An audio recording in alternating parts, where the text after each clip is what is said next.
ثم قال إمامنا الجزري رحمه الله كما نرى على اللوحة: وابنة، وذلك في سورة التحريم الآية 12، قوله تعالى: ومريم ابنة عمران.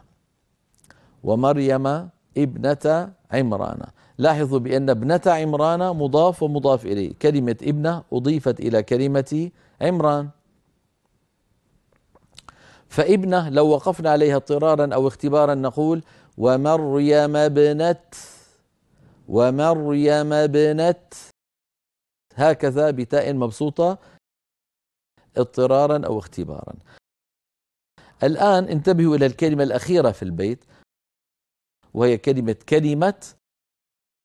قال الجزري رحمه الله: وكلمة أوسط الأعراف.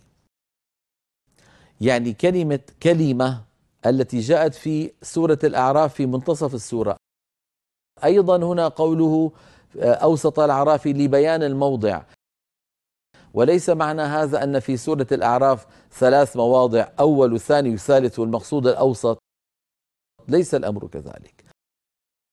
أوسط الأعراف فقط قال أوسط الأعراف ليبين مكانها في السورة، وهي قوله تعالى: وتمت كلمة ربك الحسنى على بني إسرائيل بما صبروا، في الآية 37 بعد 100.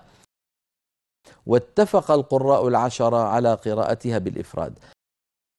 ما معنى ذلك؟ يعني ليس ثمة أحد من القراء 10 يقرأ وتمت كلمات ربك الحسنى على بني إسرائيل.